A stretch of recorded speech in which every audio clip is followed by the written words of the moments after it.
सत्यपाल मलिक दल बदलू, सही मायने में कहा जाए तो जिस रामविलास पासवान के लिए कहा गया था कि वो मौसम वैज्ञानिक हैं, सही मायने में सत्यपाल मलिक ही मौसम वैज्ञानिक रहे। इस तरह के दल बदलू खेल खेलते रहे। 2004 में वो अटल बीजेपी में शामिल हो गए और फिर बीजेपी के साथ उनका रिश्ता मोदी के दौर में ये लगा कि सत्यपाल मलिक क्या जाट चेहरा हो सकते हैं। इसने गोवा में रहते उत्पात मचाना शुरू किया, तो इसे पूर्वोत्तर में मेघालय भेज दिया गया। लेकिन मेघालय में भी सरकार के खिलाफ इसने सरकार का राज्यपाल होते हुए भी सरकार के खिलाफ नैरेटिव चलाना शुरू कर दिया। देखेंगे तब लगेगा कि ये जो मोटा है ये हमेशा से यही धंधा करता रहा है, इसका खेल यही रहा है। और करण थापर बार बार इसका इंटरव्यू करके इसके नैरेटिव से राहुल गांधी के एजेंडे को साध रहा था। नमस्कार, कैसे हैं आप? जम्मू कश्मीर के पूर्व राज्यपाल सत्यपाल मलिक सोशल मीडिया पर सबसे ज्यादा ट्रेंड कर रहे हैं। सत्यपाल मलिक के घर कुछ ही दिन पहले छापेमारी हुई थी, सीबीआई की छापेमारी, और उसके बाद सत्यपाल मलिक को इस बात का अंदाजा लग गया कि अब सीबीआई उसके खिलाफ चार्जशीट दाखिल करने वाली है। जम्मू कश्मीर में राज्यपाल के रूप में वो मात्र 1 साल रहे, लेकिन आज जब मैं भी परिचय दे रहा हूं तो सत्यपाल मलिक का परिचय जम्मू कश्मीर के राज्यपाल के रूप में है। सत्यपाल मलिक को सबसे पहले बिहार का राज्यपाल बनाया गया। 1 साल तक बिहार का राज्यपाल रहने के बाद सत्यपाल को सबसे ज्यादा संवेदनशील जम्मू कश्मीर का राज्यपाल बना दिया गया। जम्मू कश्मीर का राज्यपाल उन्हें 2018 के अगस्त महीने में बनाया गया और 2019 में जब भारत सरकार ने 370 धारा खत्म करने के लिए संसद में प्रस्ताव रखा, संसद से बिल पास करा लिया, उस समय में जम्मू कश्मीर के राज्यपाल थे सत्यपाल मलिक। सत्यपाल मलिक दल बदलू, सही मायने में कहा जाए तो जिस रामविलास पासवान के लिए कहा गया था कि वो मौसम वैज्ञानिक हैं, सही मायने में सत्यपाल मलिक ही मौसम वैज्ञानिक रहे। सत्यपाल ने अपना पॉलिटिकल करियर शुरू किया लोकदल से, फिर कांग्रेस में आए, फिर वापस जनता दल में चले गए। जो जनता दल आया था विश्वनाथ प्रताप सिंह का, फिर मुलायम सिंह यादव के पास गए, फिर बीजेपी के पास आए और आजकल वो राहुल गांधी का चाट रहे हैं।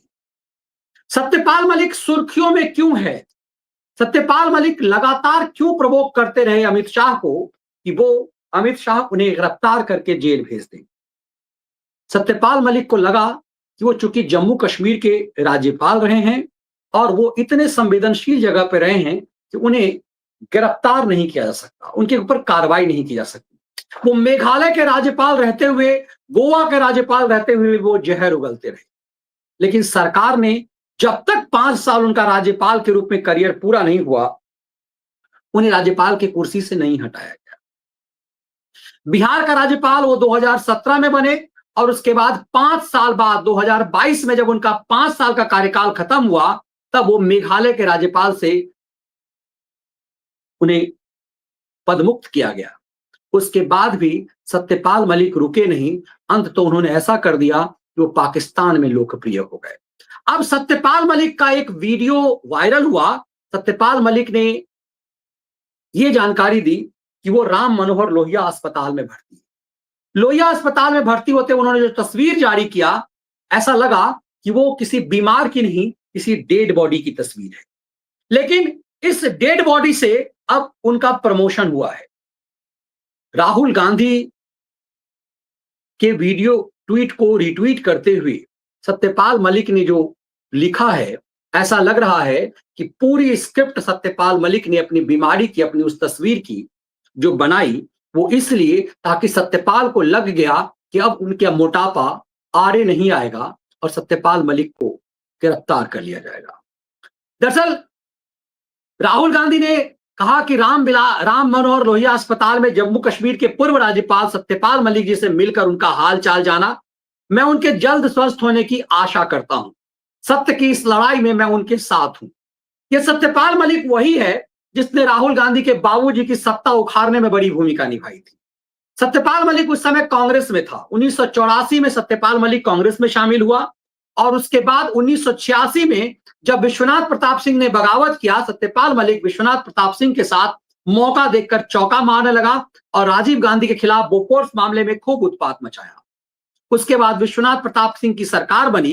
राजीव गांधी की सत्ताच्युत होने के बाद सत्यपाल मलिक विश्वनाथ प्रताप सिंह की सरकार में मंत्री बने और उसके बाद जो ही विश्वनाथ प्रताप सिंह सत्ता से बाहर हुए, मुलायम सिंह का दौर आया। मुलायम सिंह यादव के साथ सत्यपाल मलिक मिल गए और फिर समाजवादी पार्टी की तरफ से वो केंद्र में मंत्री बने। सत्यपाल मलिक लगातार इस तरह के दल बदलू खेल खेलते रहे।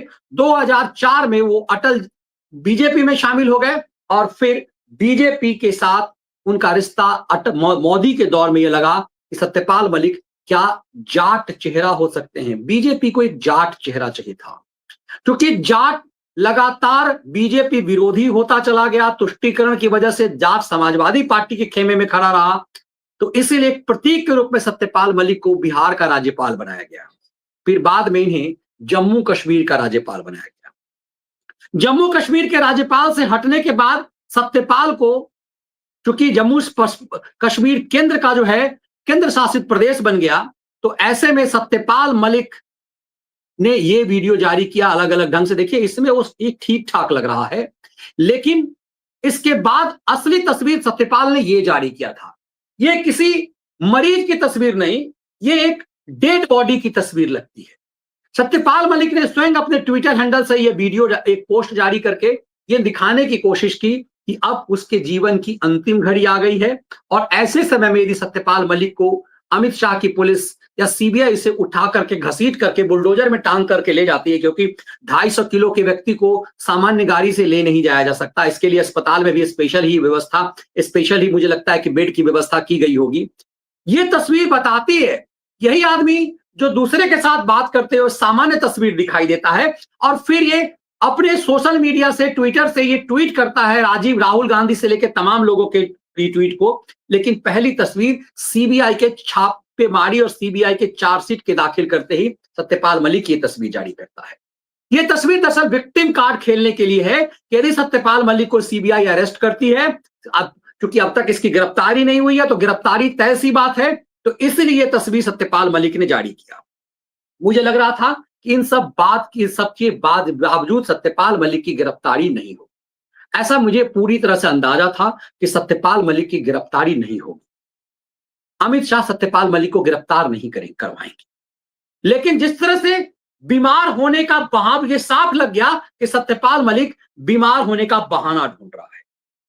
इसने जम्मू कश्मीर के राज्यपाल रहते हुए कीरू हाइडल प्रोजेक्ट में 2200 करोड़ रुपए का लूट करवाया। जब ये राज्यपाल था, केंद्र शासित प्रदेश था, तो सब कुछ इसी के पावर में था। इसे लग गया कि अब इसकी, चूंकि जब राज्य वहां पर 370 का खात्मा हुआ, सत्यपाल मलिक को के बारे के पाप की जानकारी केंद्र सरकार को पूरी तरह से हो गई। उसके वहां से हटते ही जब वो केंद्र शासित प्रदेश हो गया, तो राज्यपाल वहां नहीं रह सकता था, वहां उपराज्यपाल होता। तो तय सी बात है कि एक राज्यपाल को डिमोट करके उपराज्यपाल नहीं बनाया जा सकता था। तो वहां पर जब उपराज्यपाल बना करके उत्तर प्रदेश के सांसद को भेजा गया, जिनका नाम उत्तर प्रदेश के मुख्यमंत्री के रूप में लिया जा रहा था, तो सत्यपाल मलिक का पूरा ढोल फूट गया। सत्यपाल मलिक के बारे में पूरी तरह से पता चल गया कि किस तरह से सत्यपाल मलिक ने 1 साल में ही जम्मू कश्मीर में लूट का धंधा शुरू किया।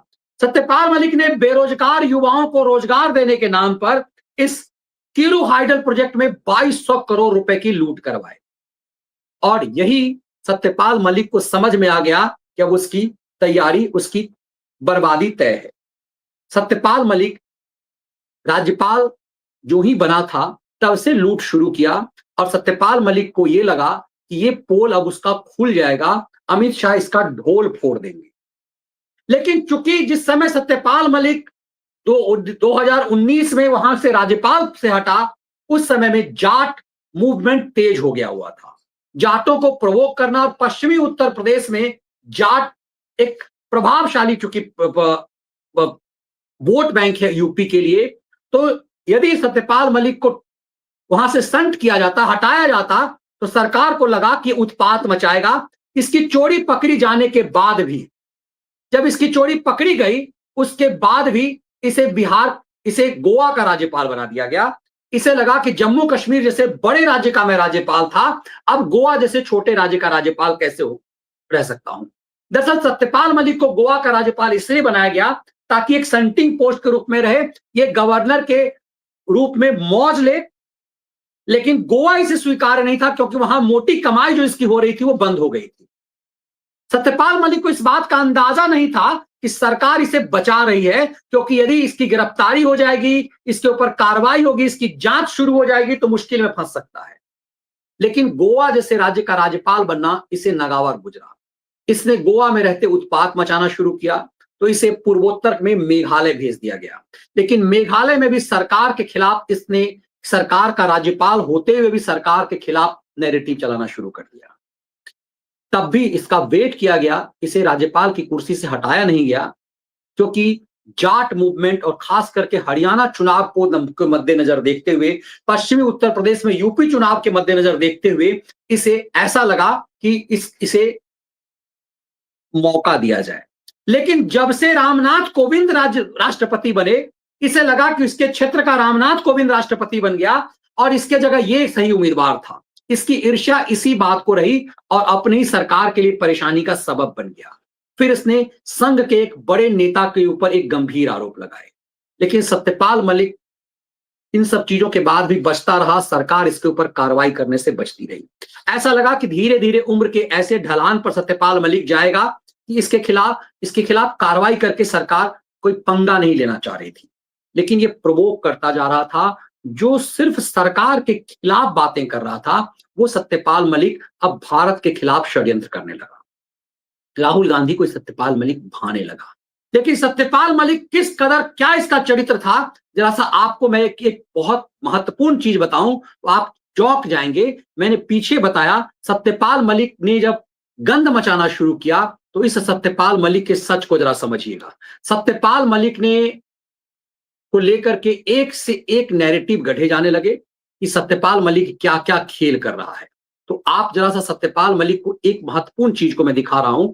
जब इसने करण थापर की सुपारी ली, करण थापर को सुपारी दी गई कि करण थापर तुम जाकर के सत्यपाल मलिक का इंटरव्यू करो, और उसके बाद दो नीच जो हैं वो किस स्तर तक आए, जरा पहले इसको सुनिए, उसके बाद आपको एक उससे भी महत्वपूर्ण चीजों की जानकारी मिलेगी कि किस स्तर तक उतरा। अगर इतना गरजने के बाद, रिहर्सल्स, ब्लैकआउट एरिया, साइरेंस की रिहर्सल्स करवाने के बाद,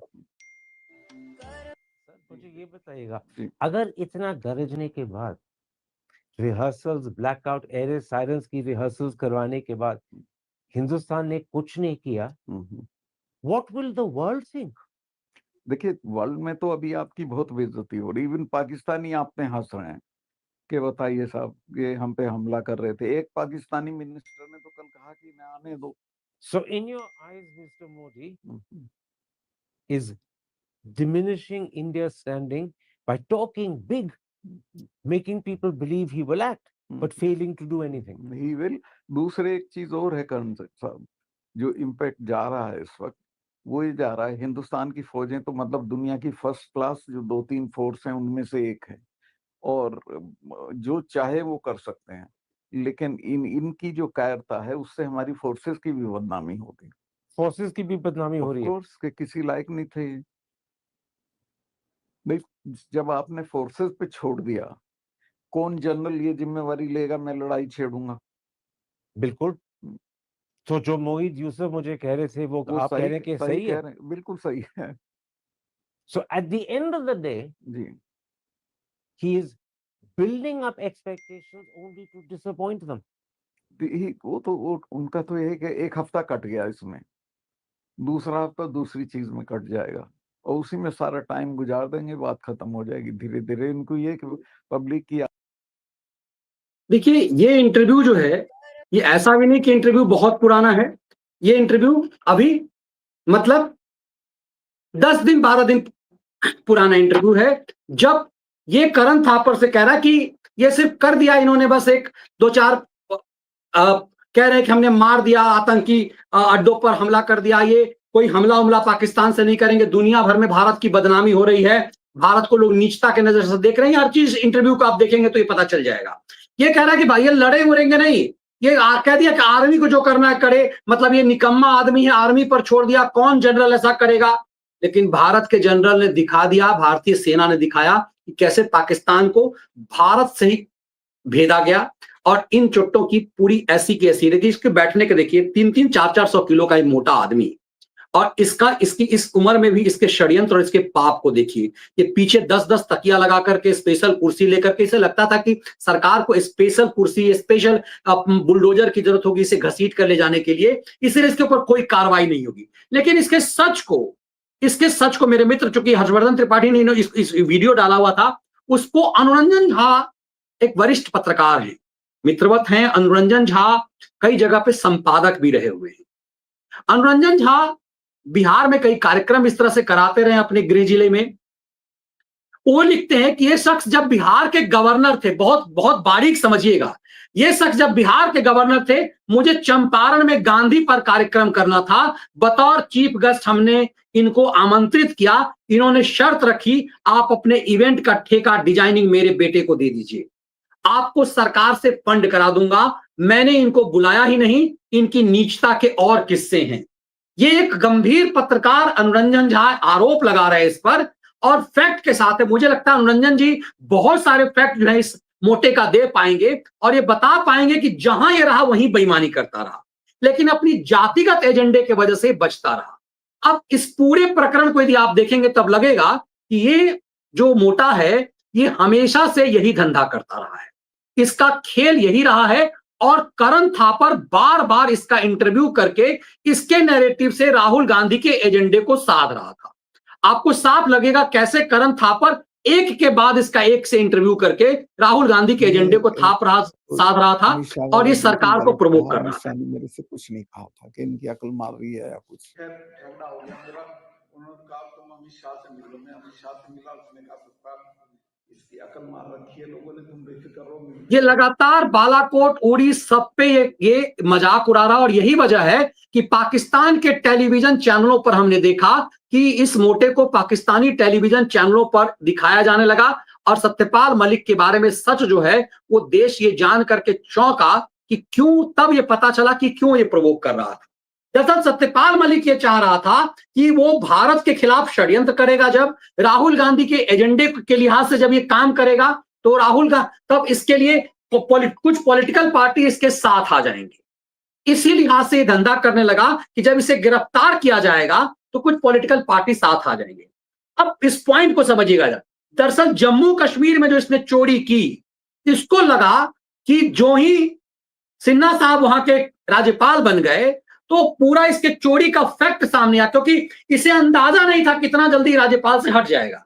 बिहार का राज्यपाल से ही अभी कुछ ही दिन पहले जम्मू कश्मीर का राज्यपाल बना था, इसे कुछ पता ही नहीं था, ये राज्यपाल था, इसे जानकारी नहीं थी कि 370 लागू किया जा रहा है, इसे कुछ भी नहीं पता था कि 370 लागू किया जा रहा है। 370 जो ही लागू किया गया और ये कहा गया कि जम्मू कश्मीर अब एक केंद्र शासित प्रदेश से 2 खंडों में बंट जाएगा, जम्मू कश्मीर अब स्टेट नहीं रहेगा, केंद्र शासित प्रदेश रहेगा, तो इसे लग गया कि इसकी कुर्सी जाने वाली है। इसका जो प्रोजेक्ट था जिसमें इसको माल कमाना था, आधा माल इसके पास आया था, इसे लगा कि अब जो जम्मू कश्मीर के नए राज्यपाल हैं वो अपनी ईमानदारी के लिए, अपने कर्तव्य निष्ठा के लिए फेमस है, वो इनके सच को जान जाएगा, इसकी बदनामी हो जाएगी। इसीलिए इसने संघ इस पूरे उस प्रोजेक्ट के लिए आरएसएस के एक नेता का नाम देना शुरू कर दिया।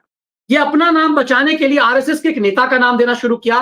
तब इस मामले की सीबीआई इंक्वायरी हुई, और सीबीआई इंक्वायरी में जम्मू कश्मीर के पूर्व राज्यपाल सत्यपाल मलिक समेत 6 लोगों को चार्जशीटेड किया गया है। मतलब सीबीआई मानती है कि ये 6 लोग जो हैं अपराधी हैं, इनकी गिरफ्तारी की जरूरत है। जो ही सत्यपाल को लगा कि अब इसकी गिरफ्तारी हो जाएगी, ये अस्पताल में जाकर लेट गया और एक डेड बॉडी की तरह बना दिया, और पहली बार देश को पता चला कि इसके दोनों किडनी खराब है। एकाएक इसने अपने दोनों किडनी खराब होने की घोषणा कर दी, लेकिन बाद में ये फिर उसी अस्पताल से इसकी तस्वीर ठीक ठाक आने लगी, राहुल गांधी इससे मिल रहे हैं, समाजवादी पार्टी के नेता मिल रहे हैं, तब ये पता चला कि दरअसल ये पूरा इसका एक फ्रॉड का गेम था।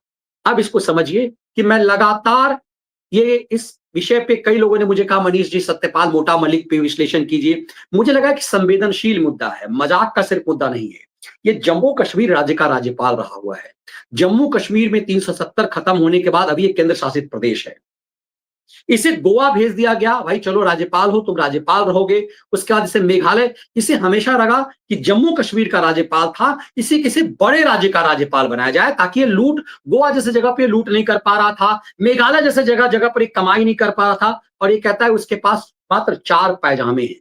अनुरंजन झा जैसे पत्रकार सबूत पेश कर रहे हैं कि किस तरह से जब बिहार में गया तो बिहार में छोटे छोटे लेवल का, चिरकुट लेवल की चोरी करता था। अब महत्वपूर्ण यह है कि क्या अमित शाह एंड टीम इस बात का इंतजार कर रहे हैं कि इसका मोटापा ज्यादा है तो इसका कुछ नहीं होगा। दरअसल ये ढोल खुद ही बजता रहा लगातार, और इसे बजाने से अमित शाह बजते रहे कि इसे बजाने से फूट सकता है। ये इतना मोटा है, इसका ढोल ऐसा जबरदस्त है कि इसे लगा इसे बजाने से सरकार कहीं ना कहीं डाइवर्ट हो जाएगी, इसीलिए इसे बजाया नहीं जाने लगा। अब ऐसा लगता है कि अमित शाह इसे बजाएंगे नहीं, इसे फोड़ डालेंगे, क्योंकि जिस तरह से राहुल गांधी के साथ ये खतरनाक एजेंडा देश के खिलाफ कर रहा है, जरूरी इस बात को लेकर के इसको तत्काल प्रभाव से डिटेन किया जाए और इसके ऊपर लठ बजाया जाए, इसका ढोल फोड़ा जाए, क्योंकि ये बहुत खतरनाक खेल खेलने के मूड में है। इतना सब कुछ होने के बाद ये फेल्योर रहा। उत्तर प्रदेश चुनाव से पहले इसने गंध मचाने की कोशिश की, दिल्ली चुनाव से पहले, हरियाणा चुनाव से पहले इसने जाट एजेंडे पर षड्यंत्र करने की कोशिश की, लेकिन इसका सब एजेंडा फुस हो गया। आपने देखा कि लगातार किस तरह से सत्यपाल मलिक ने एक से एक षड्यंत्र किया, लेकिन कहीं पर भी इसने, इनफैक्ट समझ लीजिए कि जगदीप धनखड़ साहब के खिलाफ भी ये एजेंडा पे उतर गया और भारत के राष्ट्रपति के खिलाफ भी ये बड़ा षड्यंत्र करने लगा। दरअसल इसकी सबसे बड़ी बेचैनी तब और बढ़ गई जब जगदीप धनखड़ जी को उपराष्ट्रपति बना दिया गया। इसे लगता था कि जाटों का सबसे बड़ा नेता यही है, इसीलिए धनखड़ साहब के जगह पे इसे बनाया जाए उपराष्ट्रपति।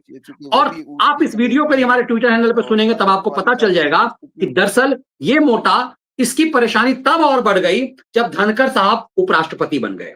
धनखड़ जैसे काबिल, ओजस्वी और बेहतरीन ओरेटर व्यक्ति, एक काबिल वकील को जब उपराष्ट्रपति बनाया गया, वही व्यक्ति राज्यसभा का सभापति है। और जब से धनखड़, क्योंकि वो भी जाट हैं, जब से धनखड़ उपराष्ट्रपति बने तब से इसे लग गया कि अब इसकी दुकान बंद हो गई है, अब इसका कुछ नहीं हो सकता है। तब से भारत द्रोह पर उतर आया। अब ऐसा लगता है कि भ्रष्टाचार अलग मामला है, जिस स्तर तक के भ्रष्टाचार खेल पे उतरा हुआ है, इसे बजाने की जरूरत नहीं है, इसके ढोल को अब फोड़ने की जरूरत है। और पूरा विश्वास है कि अमित शाह इसका ढोल अब बहुत जल्दी फोड़ेंगे। ये जो नाटक किडनी का है, ये नाटक राम मनोहर लोहिया का है। उम्मीद की जानी चाहिए कि सरकार एक रिपोर्ट इसका लाएगी, और इसका जो कुछ भी है, कई सारी फिल्मों में है, इस तरह के सफेद पोस्ट जो अपराधी हैं वो बीमारी का बहाना अंतिम समय बनाते हैं, लेकिन देशद्रोह का धंधा करने वाला बीमारी के बहाने से बच नहीं सकता। इसीलिए इसके ढोल को अब बजाने की जरूरत नहीं है, इसके ढोल को अब फोड़ने की जरूरत है। मुझे लगता है कि अमित शाह इसे बेहतर समझ रहे होंगे। आप सबके बहुत ज्यादा प्रेशर पे, क्योंकि मैं लगातार सत्यपाल मलिक पर पिछले 3-4 सालों से लगातार शो कर रहा हूं, जब से 370 हटा है तब से मैंने सत्यपाल मलिक पर मुझे लगता है कई दर्जन शो किए होंगे, लेकिन इस पर मैं करने से बच रहा था क्योंकि मुझे लग रहा है बहुत संवेदनशील मामला है। लेकिन जिस स्तर पर मोटा उतरा है, मुझे लगता है इसके ढोल को बजाने की नहीं, इसके ढोल को अब फोड़ने की जरूरत है।